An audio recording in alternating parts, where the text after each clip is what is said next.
Should the Home Rule Act apply?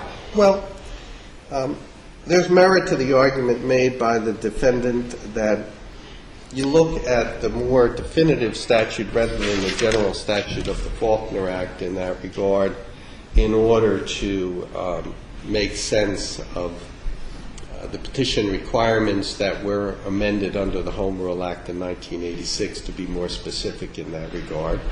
And I think that's true. However, the Faulkner Act does give us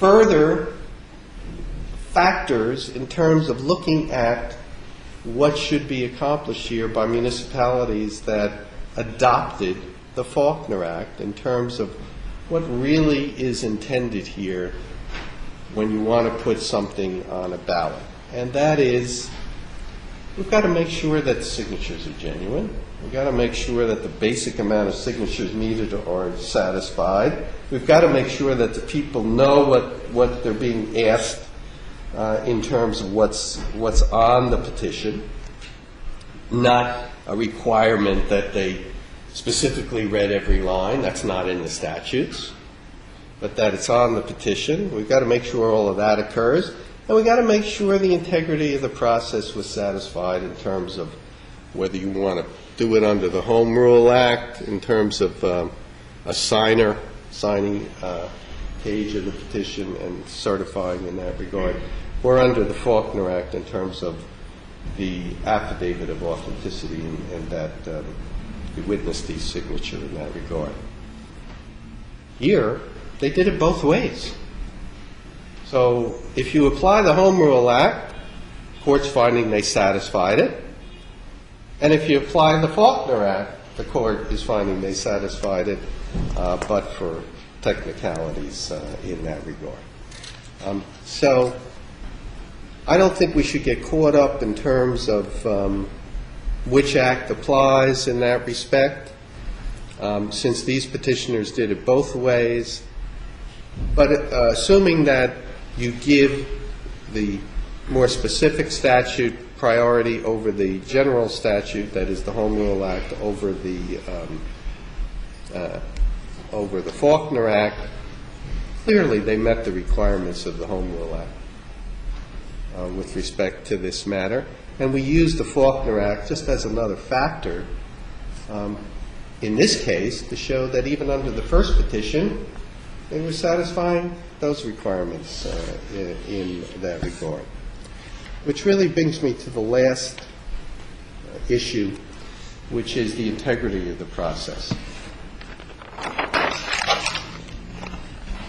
We have the case of D'Ascensio v. Benjamin that's been cited by counsel on 137 New Jersey Super 155. Chancery Division case in 1975, but it was affirmed by the Appellate Division at 142 New Jersey Super 52, where a citizen committee collected signatures in terms of a public referendum as here. And the court indicated that the provisions for initiative and referendum must be liberally construed in order to effect their purposes and to facilitate and not hamper the exercise of voters. And that's really what the court tried to discuss back on August 29th, which is, look, this is to put it before the voters. So if these signatures of the petitioners are genuine, let's not get caught up on technicalities about whether strict reading of the language was applied in that regard. As long as there is substantial compliance and we're accomplishing the purposes of the statute in that regard, which led the court to the issue regarding the integrity of the process in that regard, because that was also an argument of the defendants, not raised by the clerk. The clerk's performing her ministerial function. I do not find fault with the good faith of the clerk. She went and did what she thought was necessary under the statute, and she consulted counsel in that regard. Because this court differs in interpretation, that's my function to do. So I don't think we should get caught up on well, let's blame the clerk in this regard. It's not the clerk's fault. She was performing a ministerial function. But I think it's up to the court to look at this from a conceptual standpoint, which the clerk cannot do, and say, what are we really trying to accomplish here? So I addressed to the defendants, who obviously wanted to look at the integrity of the process, which wasn't part of the rejection, but it wouldn't be, because the clerk's performing the ministerial function. And I don't fault Randolph Township for doing that. They're looking at all their citizenry in that regard, and they want to determine, was the process done in a fair manner, or was there some type of fraudulent activity here in this respect? I asked them to explore that informally. I was hopeful that after discussions it would be determined that, well, we don't need to do anything further and we can get this on the November ballot. That isn't what took place, of course, as I've outlined. So what happened after these 17 depositions? And it turns out that there was, between the two petitions, there was over 3,400 signatures that were collected. My reading of the depositions and what occurs here tells me that perhaps there are 11 signatures which were questionable in that regard.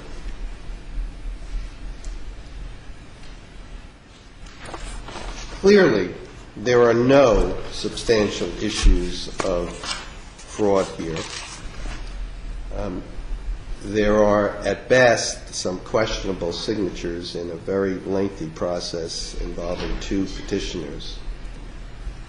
So there is no evidence before the court that there was some taint to this process. In other words, I was concerned as to whether or not a circulator just simply dropped off a petition at a church, or dropped it off at a festival or a farm, because those were the kinds of statements that were being made to the court, and simply just left it there. As to whether or not that would be problematic in terms of collection of signatures. It appears that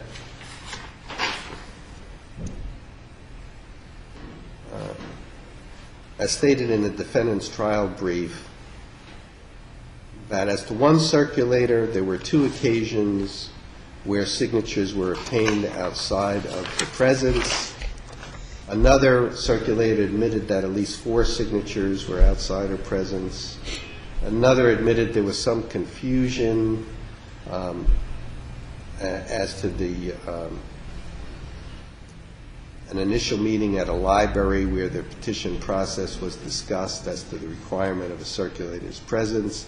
Another admitted at least 3 signatures were outside of her presence, and another at least 3 signatures outside of her presence, which adds up to this 11 signatures in that regard. And then the defendant showed in the depositions as to whether or not all the persons who signed the petitions understood exactly what was being asked of them in terms of the exact issue, that this was a bond referendum. It was not a question of if you want the pool or don't want the pool in terms of signing the petition in that regard. But we know from our case law that substantial